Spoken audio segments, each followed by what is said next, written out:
Señores participantes, tengan ustedes muy buenos días. Quien les habla es el capacitador de la empresa Seguro, Máximo Luis Santibáñez, quien en esta oportunidad, dando cumplimiento a la programación anual de capacitaciones, tendremos el tema a desarrollar denominado seguridad ocupacional. Un tema muy importante para todos nosotros que laboramos en el rubro de la seguridad. Seguridad ocupacional. Información, puntualidad de asistencia, participación por parte de ustedes, contingencias y emergencias, todos deben saber cómo actuar en caso de alguna eventualidad que se puedan presentar en el lugar donde ustedes se encuentren. En cuanto a la política del celular, mantenerlo de preferencia en vibrador y política de no fumar no está permitido. ¿Qué objetivos persigue, digamos, esta capacitación? Como objetivos generales podemos manifestar que se requiere establecer un sistema de gestión de seguridad que permita desarrollar programas y actividades de prevención, así como las condiciones de trabajo y salud de los trabajadores. 2. Detectar la causa, avance o disminución de los accidentes. Como objetivos específicos podemos mencionar los siguientes. Evitar lesiones y muerte por accidentes. Cuando ocurre accidentes hay una pérdida de potencial humano y con ello una disminución de la productividad o servicio. Mejorar la imagen de la empresa, por ende la seguridad del colaborador, influyendo esto en un mayor rendimiento en el trabajo. Lo que veremos a continuación está en relación al tema que ya hemos mencionado, seguridad ocupacional, lo cual les va a abarcar diferentes ítems, tales como concepto de seguridad e higiene ocupacional, riesgos ocupacionales, accidentes de trabajo, causas, costos, prevención, enfermedades profesionales, comités de seguridad, sus funciones, manejo de productos químicos, seguridad de maquinarias y equipos de protección personal. Seguridad e higiene ocupacional. ¿Qué es seguridad ocupacional? Es la ciencia que busca proteger y mejorar la salud física, mental, social y espiritual de los trabajadores en sus puestos de trabajo, repercutiendo positivamente en la empresa. Higiene ocupacional. La higiene es una rama de las ciencias médicas, cuyo objetivo es preservar la salud a través de la limpieza personal y del entorno en la que se desempeña el individuo. Riesgos ocupacionales. Tenemos de primera intención la iluminación. ¿Cuáles son los efectos que puede tener sobre la salud? Pérdida de la capacidad visual, cansancio visual, escozor en los ojos, dolores de cabeza, aumento del número de accidentes. Y esto se debe cuando la iluminación pues, es débil o es tenua. Hay lugares en los cuales sí se requiere tener esas características de la iluminación, pero en otros lugares donde debe haber la cantidad de iluminación suficiente, va pues a afectar en la salud, en lo que acabamos de mencionar. ¿Cuáles son las condiciones adecuadas en cuanto a iluminación? Los lugares de trabajo deberán contar con luces de emergencia que garanticen una iluminación de un lux durante 1 hora. ¿Qué cosa es un lux? Es la unidad de medida en cuanto a iluminación. Preferible la iluminación natural. La iluminación artificial se utiliza para complementarla. Iluminación debe ser uniforme, evitando reflejos, deslumbramientos. Dependiendo del tipo de trabajo, se aconseja la luz general, localizada o ambas. General, la luz se reparte de manera uniforme por toda la superficie de trabajo. Y localizada, la luz se dirige sobre una zona concreta o determinada. El ruido. Efectos sobre la salud. Podemos desglosarlo, digamos, en 2 partes, fisiológicos y psicológicos. Vamos con la primera. En cuanto a fisiológico, ¿qué cosa va a producir el ruido? Sordera profesional, aumento de frecuencia respiratoria, aumento del ritmo cardíaco, dolor de cabeza, náuseas, vómitos, aumento de la acidez estomacal y pérdida de control muscular. En cuanto a lo psicológico, nerviosismo, irritabilidad, falta de concentración, insomnio, alteración de estado de ánimo. Insomnio cuando la persona no puede, pues, no puede conciliar el sueño o duerme demasiado poco, ¿no? Esto dificulta, digamos, e interfiere en la comunicación, el ruido. ¿Qué medidas de prevención debemos tener para no llegar a lo anteriormente mencionado? El ruido debe evitarse en su origen. Se deben aislar las máquinas adecuadamente. Los trabajadores deben trabajar en cabinas insonorizadas, es decir, que el ruido no les llegue. Proporcionar equipos de protección individual, tales como tapones o orejeras. Realizar controles médicos periódicos. Organizar el trabajo disminuyendo el tiempo de exposición. Zonificación en cuanto al ruido. La zonificación tenemos las zonas industriales, comercial, residencial y zona de protección especial. Diurno de 7 de la mañana y 1 minuto hasta las 22 horas. Y tenemos nocturno desde las 22 horas y 1 minuto hasta las 7 de la mañana. Vamos por zonas. Zona industrial, 80 decibeles en el día. De noche, 70 decibeles. Zona comercial, 70 decibeles, ¿no? Nocturno, de 60 decibeles. Zona residencial, diurno 60 decibeles, en nocturno 50 decibeles. Zona de protección especial, 50 decibeles durante el día y 40 decibeles en la noche. Como podemos apreciar a simple vista, en la noche se trata en lo posible de que el ruido sea menor, ¿no? Sea menor. Decibeles, la unidad de medida en cuanto al sonido. Reiteramos. Zona industrial, de día 80, de noche 70. Zona comercial, de día 70, de noche 60. Zona residencial, de día 60 y de noche 50. Zona de protección especial, de día 50 y de noche 40.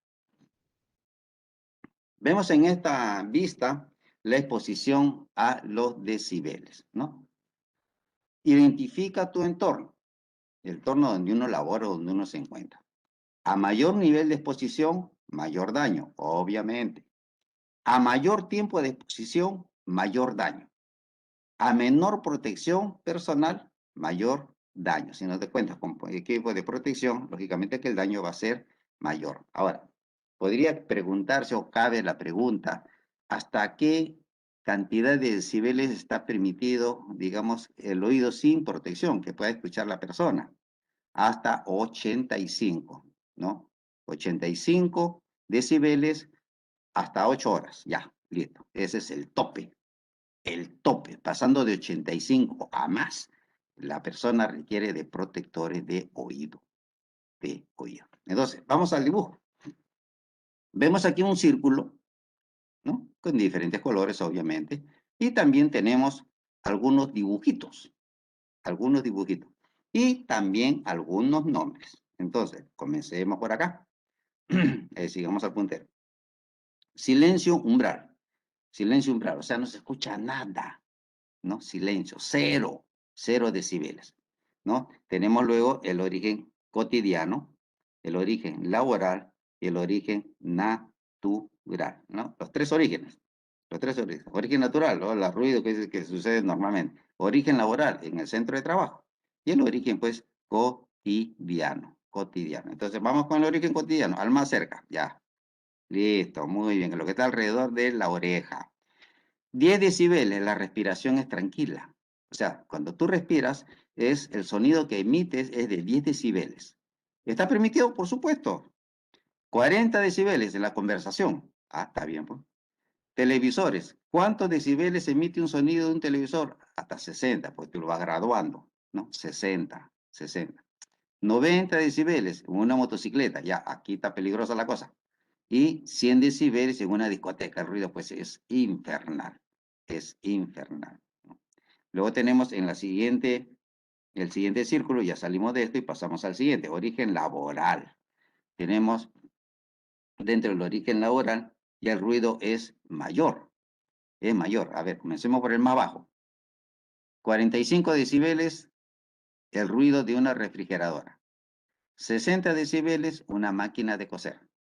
80 decibeles, una sierra circular. O sea, la sierra que se utiliza para cortar madera, ¿no? Que está encima de una mesa y que sobresale, obviamente, la sierra circular. Ya, ese es un ruido infernal, 80 decibeles. Un taladro, 90 decibeles. Fíjese, un taladro. Listo, 90 decibeles, ¿no? 90 decibeles. Luego tenemos las máquinas industriales, 105, y va aumentando. El martillo ese neumático que sirve para romper la pista, las veredas, ya, 110 decibeles.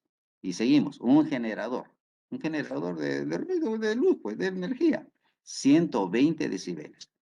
El jet o un avión, 140 decibeles. Ya, la explosión de una bomba atómica, pues, son 200 decibeles. 200 decibeles. Y luego tenemos el origen natural. 10 decibeles, el viento en los árboles. Natural, pues. No afecta en lo absoluto.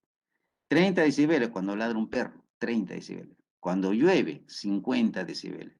De 50 a 90 decibeles, las cascadas, ¿no? Cascadas, cataratas. ¿Qué más tenemos? 110 decibeles, un trueno, ya pues es catastrófico. 130 decibeles, el umbral del dolor. Sí, ya sientes dolor en los oídos sin protección. 180 decibeles, la explosión de un volcán, ¿no? Cuando explotó, digamos, el volcán Krakatoa hace muchos años atrás, obviamente que el ruido pues, llegó hasta 180 decibeles. El chasquido de ecolocalización de un delfín es de 194 hasta 219 decibeles. Fíjense. Por eso que ellos se pueden comunicar a grandes distancias, ¿no? Estos cetáceos. Ok, interesantísimo. Bien, vamos a la siguiente.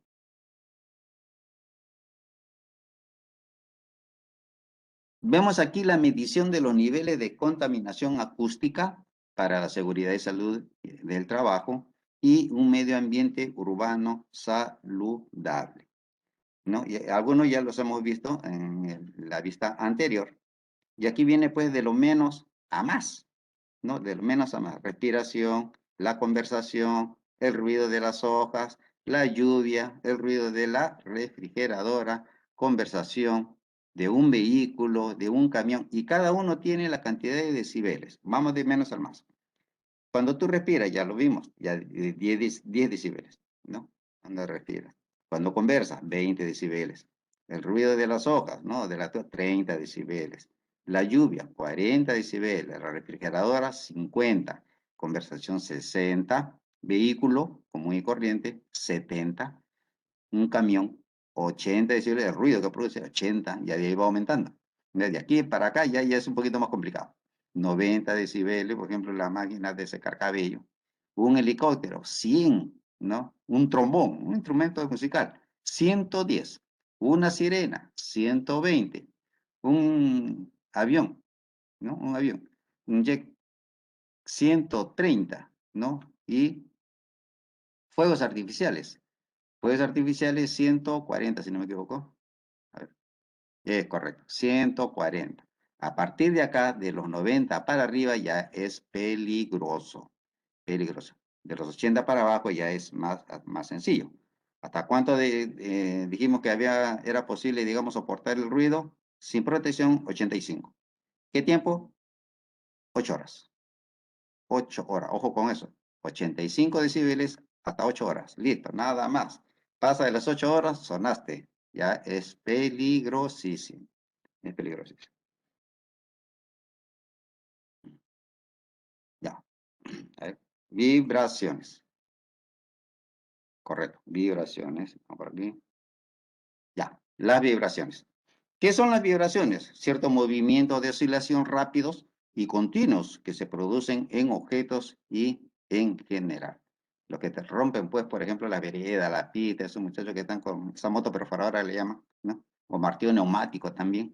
Esto, están en ese movimiento. ¿no? Constantemente, todo su cuerpo comienza a temblar y eso tiene sus consecuencias, pasan todos los años. Ya, pero el momento que se realiza, lógicamente que tiene que estar el hombre protegido. Igual sucede con los que están en máquinas pesadas en movimiento, ¿no? Magnitud fundamental, frecuencia, hercios, número de veces en que se produce la oscilación, ¿no? A veces que se produce en minutos. Eso es dañino. Vibraciones. Las principales medidas preventivas que se pueden adoptar son las siguientes. Aislamiento de la máquina o herramienta. Impedir la propagación de la onda vibratoria, es decir, no estar muy pegado al equipo, a la maquinaria. Emplear materiales amortiguadores, como por ejemplo caucho. Limitar el tiempo de exposición a las vibraciones. Es por eso que no se hace de una manera continua, tiene sus momentos. Y usar equipos pues, de protección personal. Una forma de cómo, ¿no? A menguar. Luego tenemos las radiaciones. Radiaciones ionizantes. ¿Qué efecto tienen las radiaciones en el cuerpo del ser humano? En el sistema sanguíneo, pérdida de leucocitos y plaquetas. Alteraciones del sistema inmunológico, pierde defensas. En el aparato digestivo, produce lesiones en el revestimiento gástrico, pérdida de la función de los líquidos y electrolíticos. En la piel, inflamaciones, eritemas, descamación. ¿No? Descamación muchas veces te rasca, te sale pues como una especie de unas placas infinitas de luego blancas. Sistema reproductor, alteración importante de los ciclos de fertilidad y esterilidad. En los ojos hay lesiones en el cristalino y la catarata como consecuencia. Sistema cardiovascular, daños funcionales, inflamación membrana que cubre el corazón. Sistema urinario, fibrosis renal, hipertensión, fallos renales. En el hígado, hepatitis por radiación, cirrosis, necrosis. ¿Qué medida de prevención puede neutralizar, digamos, en cuanto a los rayos ionizantes y no ionizantes? Señalizar las zonas controladas, vigiladas y de libre acceso, teniendo en cuenta el riesgo de exposición. Colocar barreras de protección entre las fuentes de radiación y las personas. Utilizar equipos de protección personal para proteger las diferentes partes del cuerpo, tales como lentes, pantallas con filtros especiales, calzado y ropa de trabajo adecuados. Informar y formar a los trabajadores. Realizar frecuentes revisiones médicas. Un ejemplo de esto, por ejemplo, es los que trabajan en los equipos de rayos X. Esas personas están constantemente expuestas, razón por la cual están bastante protegidos, en una forma de prevención. Están protegidos cuando proyectan, ¿no?, los equipos de rayos X sobre las personas. Temperatura y humedad. Trabajos sedentarios, ¿no? Estar sentado, estar parado, de 17 a 27 grados centígrados. Humedad entre 30 y 70 grados, excepto si existe riesgo por electricidad estática, cuyo límite debe ser inferior de 50%. Corrientes de aire, ambientes no calurosos, trabajos sedentarios en ambientes calurosos, trabajos no sedentarios en ambientes calurosos. Tenemos trabajos ligeros de 14 a 25 grados centígrados. Corrientes de aire acondicionado, trabajos sedentarios y demás casos. Las temperaturas o superiores a los 37 grados, es temperatura vital del cuerpo humano, pueden provocar tanto alta temperatura o baja temperatura, pueden provocar lo siguiente. En el caso de alta temperatura, golpes de calor. En el caso de baja temperatura, hipotermia. ¿No? Hipotermia es la disminución del calor corporal, en los que se pierde pues la conciencia y se pueden producir lesiones cerebrales y paros cardíacos. Condiciones de riesgo. Tenemos aquí 4 columnas bien definidas. Las biofísicas, las mecánicas, las eléctricas y las químicas. Vamos con las biofísicas. Limpieza, ruido, iluminación, yo diría también ventilación. Mecánicas, puntos de operación, punto de transmisión, punto de contacto motriz, punto de corte, otras partes en movimiento. Eléctricas, cableado, tierra, paneles de control, interruptores, ¿no? Estas son las condiciones de riesgo. En cuanto a las químicas, el contacto con los productos químicos, daños a la propiedad, contaminación ambiental. Los derrames, por ejemplo, pueden producirse muchas veces cuando transportan las cisternas fuera de los alrededores de la ciudad. ¿Mm?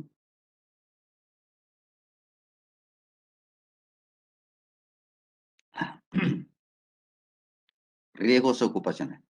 Riesgos intolerables. Eliminación o conversión en tolerable. Sí, problema solucionado. Si no se soluciona el problema, ¿qué se debe hacer? Lo siguiente, implementar equipo de protección personal. Seleccionar adecuadamente el equipo de protección personal, y el cual debe cumplir ciertos requisitos. Eso está tipificado en una norma, una NTP, Norma Técnica Peruana. Conservación y mantenimiento del equipo. Métodos para controlar riesgos. Tenemos tres. Uno, el uso del EPP. Dos, controles administrativos. Y tres, controles de ingeniería. Ahora, ¿qué comprende el uso del EPP? Bueno, ya es archiconocido, ¿no es cierto? Lo acabamos de ver. En cuanto a los controles administrativos, esto debe hacerse mediante ciertas normas, ciertas directivas, ciertos procedimientos, ciertos protocolos y capacitación. Controles administrativos. En cuanto a controles de ingeniería, esto está dado en los sistemas de ventilación, en la protección de las máquinas, en aislamiento de sonidos, ¿no? Todo ello comprende, digamos, la ingeniería o control de la ingeniería. Accidentes de trabajo. Concepto. Tenemos tres. Un proceso imprevisto que altera una actividad de trabajo, ocasionando lesión al trabajador y o alteraciones en la maquinaria, en el equipo, en los materiales, en la productividad o servicio. Es una secuencia no planeada ni buscada que interfiere o interrumpe la actividad laboral, ¿no? La actividad laboral. El concepto más corto. Luego tenemos otro concepto. Un evento no planeado ni controlado en el cual la acción o reacción de un objeto, sustancia, persona o radiación resulta en lesión o probabilidad de lesión. Eso es como concepto de accidente de trabajo. El mecanismo que produce un incidente es igual al mismo que produce un accidente. El incidente es un aviso de lo que pudo pasar. Si bien el incidente no produce lesiones ni daños, sí ocasiona pérdida de tiempo, es verdad. Los incidentes son importantes por su frecuencia. Por cada accidente con lesión incapacitante ocurren 600 incidentes. ¿Por qué ocurren los accidentes? Por dos condiciones, ¿no? Por dos condiciones muy principales. Estas son el acto inseguro y la condición insegura. ¿Qué es el acto inseguro? ¿No? Para recordar, el acto inseguro no es más que la violación de un procedimiento, de una norma, ¿no? De algo que ya está establecido. ¿Y quién es el autor? El hombre es el autor en el acto inseguro. En la condición insegura son aquellas condiciones de trabajo que no cumplen con las normas de seguridad. Y eso se da en los equipos, en las maquinarias e inclusive en el medio ambiente. Esto da como resultado el accidente. El accidente. Origen de un accidente. Tenemos la teoría secuencial o de Henrich. Un accidente se origina por una teoría multifactorial a secuencia de hechos. actos inseguros, falla humana, accidente, medio social y lesión. Y lesión. Vamos a verlo de una manera más didáctica y dinámica. Modelo del dominó, ¿no? Es una de las causas de los accidentes. El modelo de dominó. ¿Quién lo implantó? Henrys, ¿no? Un americano. Según Henrys, 1931, desarrolló la denominada teoría del efecto dominó, que destaca por tres cosas bastante sencillas. Uno, porque es simple. Dos, porque es práctico. Y tres, porque es efectivo. Manifiesta que el 88% de los accidentes son realizados por los seres humanos, el 10% por condiciones peligrosas y el 2% por hechos fortuitos, por ejemplo, la naturaleza, 2%, los temblores, terremotos, tsunamis, por el 2%. Propuso entonces una secuencia de 5 factores, ¿no? O 5 elementos, muy preponderantes, en el accidente en la cual cada una de ellas actúa sobre el siguiente, como se hace normalmente con las fichas de dominó. Aquí lo vemos, las fichas de dominó. Este es un deporte de mesa muy, eh, muy relevante en Cuba, por ejemplo. En Cuba, todo el mundo juega dominó, como aquí jugar ajedrez en la vía pública, ya, allá es el dominó, es el dominó. Bueno, modelo de dominó de Henry, causa de los accidentes. Él puso o propuso o consideró 3 o 5 elementos. ¿Cuáles son esos 5 elementos? Primero, la falta de control. Segundo, los factores personales y de trabajo. ¿No? Factores personales, problemas que pudiera tener que trabajo, pudiera tener en tu casa, personales. Acciones y condiciones inseguras. Accidentes e incidentes. Lesiones y daños. ¿Cuál va a ser el resultado de todo ello? Los costos o las pérdidas. Pérdida para la empresa. Para la empresa. Seguimos. Recordemos entonces, falta de control, factores personales y de tiempo, acciones y condiciones inseguras, accidentes e incidentes y lesiones o daños. Resultado, pérdidas o costos. ¿Costos de quién lo va a subir? La empresa. También propuso que del mismo modo en que la retirada de una ficha de la fila interrumpe la secuencia de caída de la otra, la eliminación de uno de los factores evitaría el accidente. Entonces, en estos elementos, él eligió, por ejemplo, la número 3, era la más preponderante. ¿Cuál es esa? Acciones y condiciones inseguras. La 3. Todas son importantísimas, pero si hay una de ellas, obviamente, que es mucho más relevante que las demás. Esa es la tercera. Las condiciones inseguras o acciones y condiciones inseguras. La 3. Este es obvio, pues si yo coloco, digamos, las fichas una a continuación de otra, ¿no es cierto? Están paraditas. ¿Y qué pasa si saco una? Si saco una, la anterior, la primera va a golpear a las que sigue. La que sigue ya no va a golpear a la tercera porque no está. Entonces se interrumpe la caída. Pero si todas están próximas, no retiro a ninguna, yo simplemente presiono la primera y todas van a caer.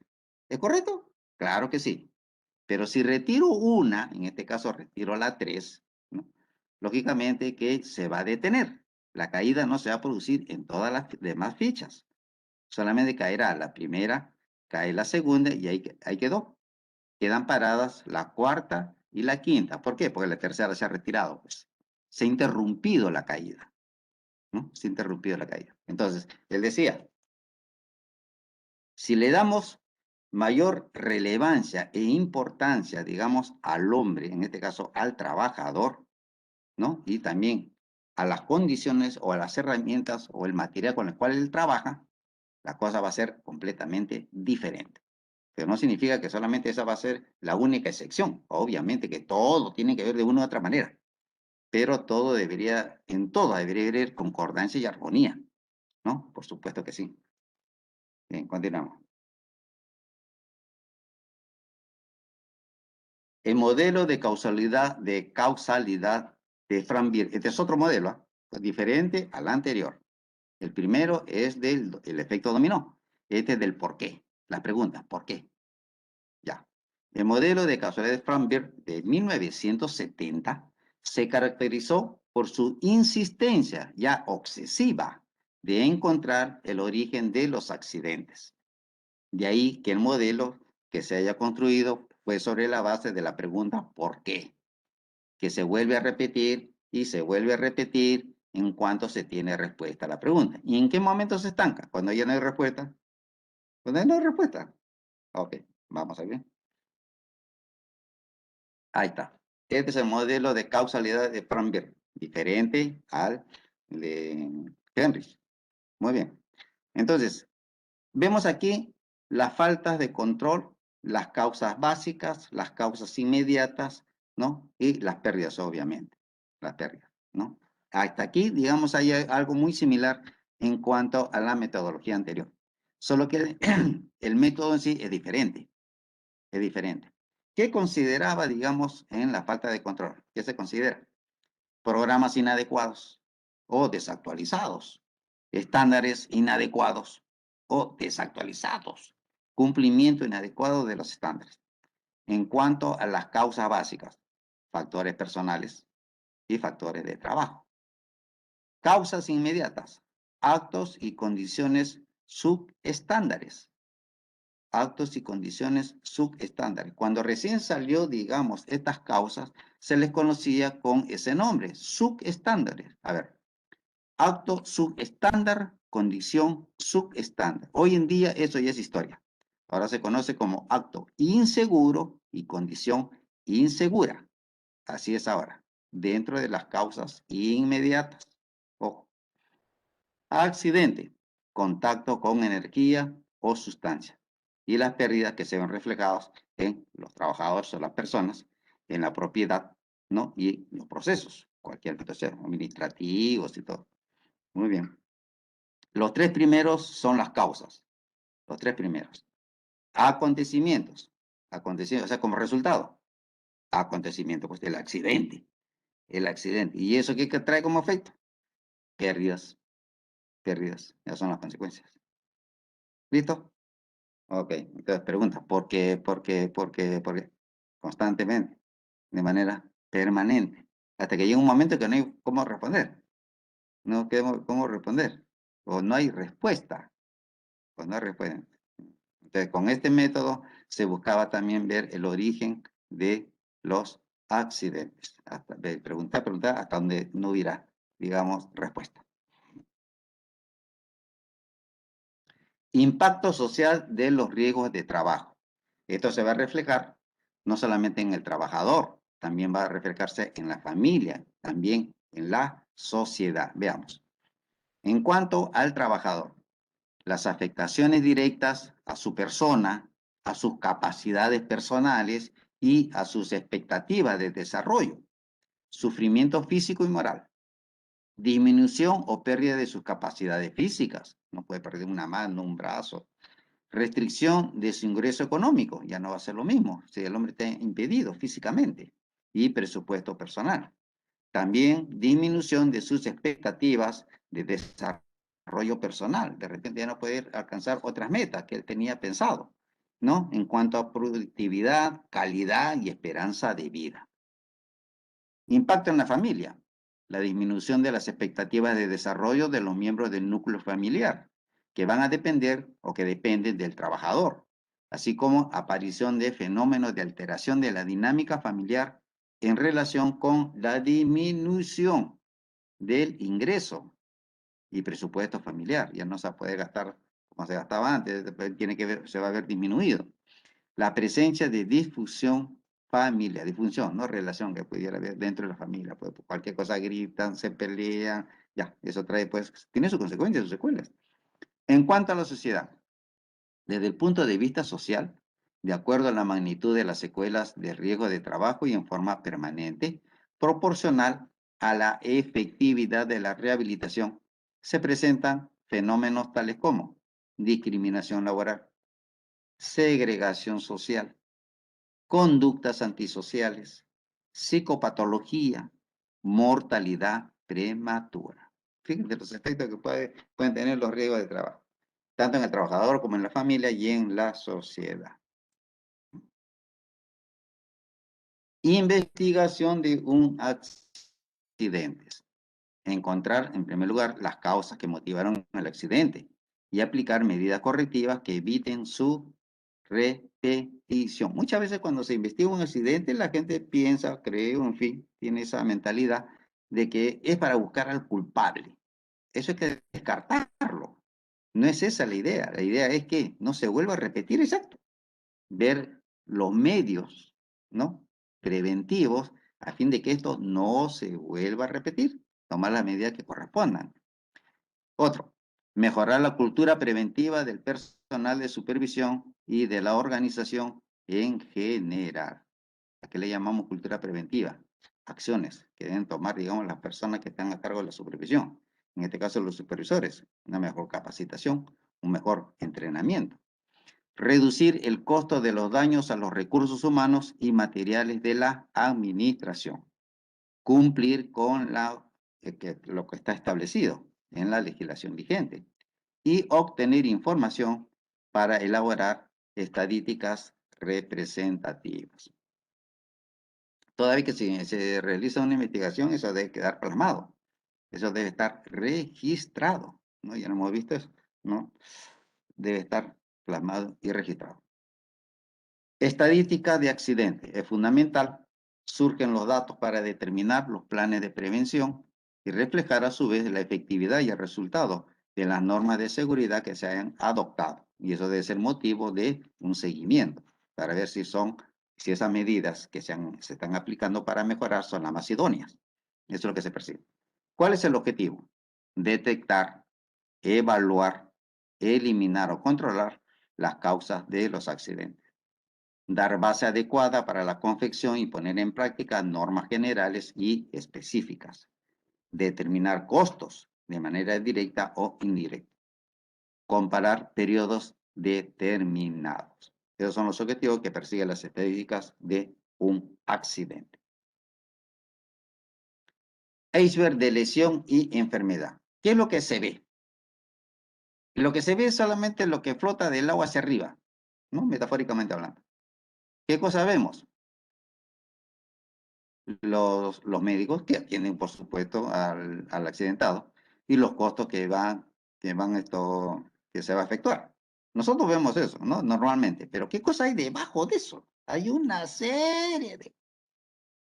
Vemos, por ejemplo, aquí algunos contenidos, los daños que se hayan podido producir en instalaciones, al equipo, a las herramientas, al producto y material, interrupción y retraso de la producción o servicio, gastos legales, gastos de equipo y provisiones de emergencia, arriendo o alquiler de equipo de reemplazo. También, tiempo de investigación, salarios pagados por la pérdida de tiempo, costos de contratar y o preparar personal de reemplazo, sobre tiempo, tiempo extra de supervisión, tiempo de trámites administrativos, menor producción del trabajador lesionado, pérdida de prestigio y las posibilidades de hacer negocio, ¿no? Eso va a más.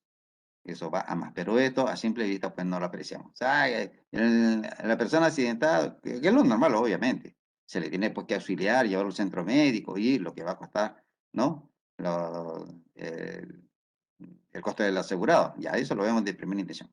Pero como podemos apreciar, hay otros ítems que se encuentran debajo de esa línea, no visible, no visible. Gastos contabilizados por daños a la propiedad y costos misceláneos, ¿no? Otros. Costos contabilizados, sí. Los daños producidos, los gastos legales, arriendos o alquiler de equipos de reemplazo, etc. Lo se conoce como el iceberg de lesión o enfermedad.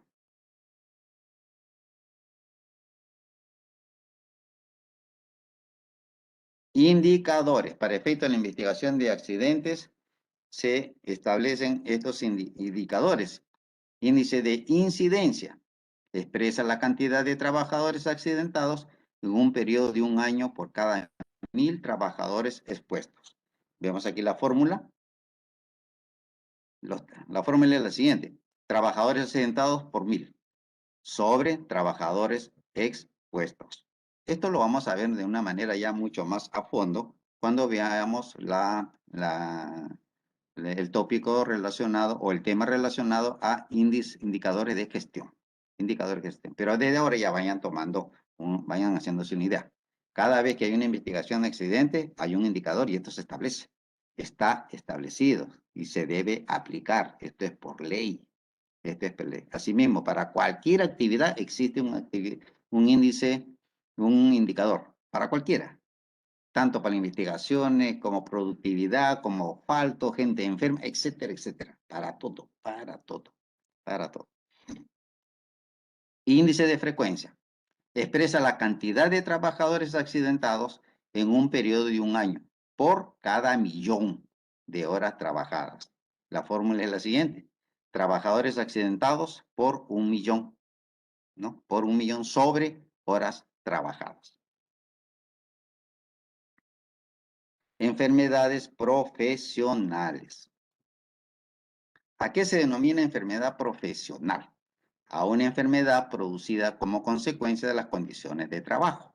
Por ejemplo, estrés laboral, fatiga visual, lumbalgia, fatiga postural, síndrome del túnel carpiano, exposición profesional a gérmenes patógenos, diversos tipos de cáncer, etc., ¿no? La parte biológica. Enfermedades profesionales. Comité. Esto brevemente porque ya lo hemos visto en una anterior oportunidad, ¿no? El comité. Comité de Seguridad y Salud en el trabajo está establecido en una ley, ¿no? La 29.783. Funciones, brevemente. Practicar la elaboración, puesta en práctica y evaluación de los planes y programas de prevención de riesgos en la empresa. 2. Conocer e informar memoria y programación anual de servicios de prevención de la empresa o centro de trabajo. 3. Promover iniciativas sobre métodos y procedimientos preventivos de riesgos laborables, así como proponer a la empresa la mejora de las condiciones o corrección de las deficiencias existentes. 4. Conocer la documentación e informes relativos a las condiciones de trabajo y analizar los daños producidos en la salud o integridad física de los trabajadores. Facultades del comité. Conocer directamente la situación relativa a la prevención de riesgos en el centro de trabajo, para lo que realizará las visitas que estime oportunas. Conocer cuántos documentos e informes sean necesarios, incluyendo los que omita o las que emita el servicio de prevención. Y por último, conocer y analizar los daños producidos en la salud o la integridad física de los trabajadores, a efecto de valorar sus causas y proponer medidas preventivas. Equipo de protección personal. Hay un sinfín, ¿no? Para diversas partes del cuerpo. Un sinfín. Medios parciales de protección. Tenemos la protección de los ojos y cara, para la protección de la cabeza, para la protección de pies y piernas, para la protección de las manos y brazos, para la protección del sistema respiratorio, para la protección del tronco, protección del oído, protección de la piel, ¿sí? Y otros, y otros. Protección de los ojos y cara. Toda persona que se desplace o ingrese a una zona que ofrezca peligro para la vista deberá utilizar anteojos de protección adecuados. Los protectores faciales ofrecen protección a mayores áreas de la cara, pero son ineficaces en cuanto a proteger los ojos. Llevar puesta protección primaria para los ojos debajo de los protectores faciales. Usar gafas más protectores faciales cuando exista algún riesgo de salpicadura de productos químicos, sean estos ácidos cáusticos, baterías de celda húmeda u otros productos. Aquí vemos la protección de los ojos y aquí tenemos el protector facial que te cubre todo el rostro, ¿no? Mayor protección. Protección de la cabeza, ¿no? El casco. Todos los empleados y contratistas deberán utilizar protección para la cabeza en todas las áreas de la instalación, excepto en las oficinas, laboratorios, vehículos, comedores, vestidores y áreas de estacionamiento. Guardar los cascos en un lugar limpio y seco, lejos de toda posibilidad de estar expuestos a daños físicos, mal uso o calor. Se prohíbe el uso de casco de aluminio u otros metales, debido a que son conductores de energía eléctrica. Energía eléctrica. En la primera parte, cuando hacemos mención de que no se debe usar en oficinas, laboratorios, vehículos, comedores, etcétera, es porque se está bajo techo y por tanto hay protección. Hay protección. Protección de las manos. Usar guantes adecuados al manejar productos químicos, manejar materiales filudos o ásperos, trabajar con riesgos biológicos o con materiales que están a temperaturas extremas, bien sea de frío o de calor. No utilizar guantes cuando se trabaja en equipos modeladores rotativos, tales como fresadoras, tornos o prensas taladradoras. Probar los guantes eléctricamente cada 6 meses. Guardar el registro de las pruebas junto con los guantes. Vemos aquí en la vista que esta es la consecuencia cuando no se tiene, digamos, la protección adecuada. Quizás el hombre no fue capacitado, ¿no? O no tuvo el equipo adecuado. Protección respiratoria. Tiene como misión permitir que el usuario disponga de aire respirable cuando esté expuesto a una atmósfera contaminante y o cuya concentración de oxígeno sea insuficiente. Sin embargo, en trabajos en espacios confinados, en donde exista el riesgo de la emanación repentina de vapores, no es recomendable el uso de sistemas de respiración autónomo, debido a que el trabajador no podría detectar la presencia de vapores. Cuando hablamos de sistema de respiración autónomo, es el equipo o el tanque de oxígeno que lleva cada individuo, ¿no? Ese es el autónomo. Equipo de protección personal. Código de seguridad KN95. ¿Qué significa el KN95? Hoy en día es muy utilizable, ¿no? Por la pandemia que estamos viviendo, por la situación también coyuntural. ¿Qué significa? A ver, la N significa que es resistente a las partículas con residuos de aceite, la N. Y el 95 es el nivel de eficiencia de filtración para partículas iguales y mayores a 0,3 micrones. KN95. Ahora ya saben por qué. Cuando ustedes se ponen una mascarilla KN95, ya saben a qué se está refiriendo. Este es un modelo 8810 que tiene un respirador contra partículas de polvo. Y vemos en las figuras inferiores la manera de cómo colocarse. Protección del oído. Para su elección es necesario conocer las características del ruido en cuestión. Y una vez determinadas las frecuencias dominantes, seleccionar el equipo adecuado en función a ellos. Hago una salvedad en cuanto a la adquisición de los diversos tipos de elementos que conforman el equipo de protección personal, están catalogados en una norma. Nadie puede ir a comprar algo porque le gusta y se acabó y lo usa las veces que quiere, etcétera, etcétera.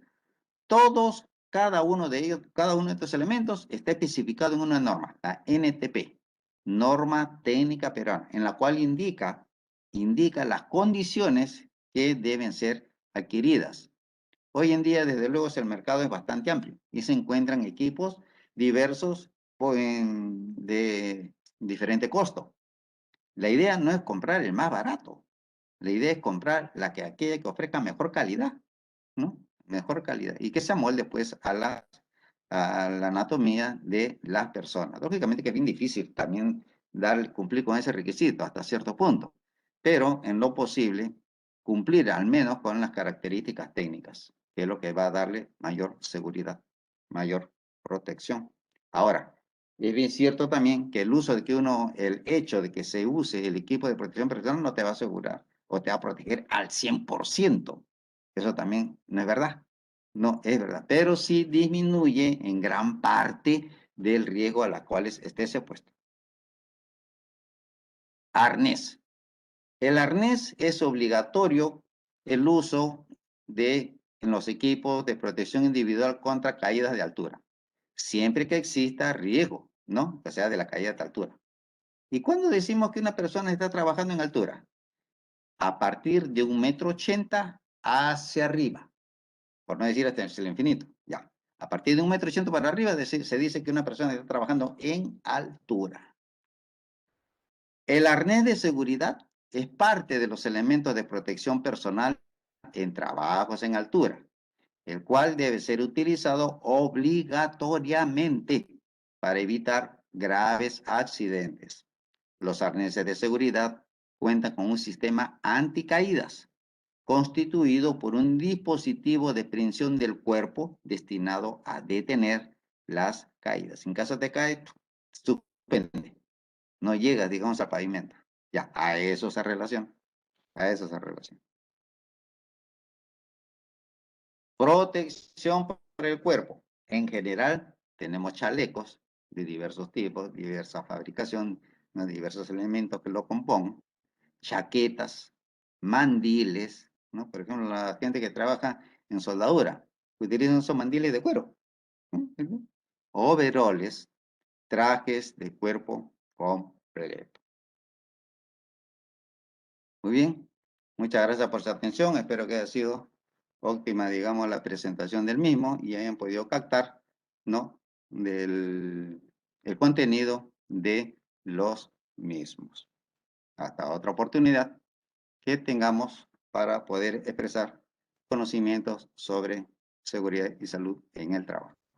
Que tengan un buen día y gracias por la atención.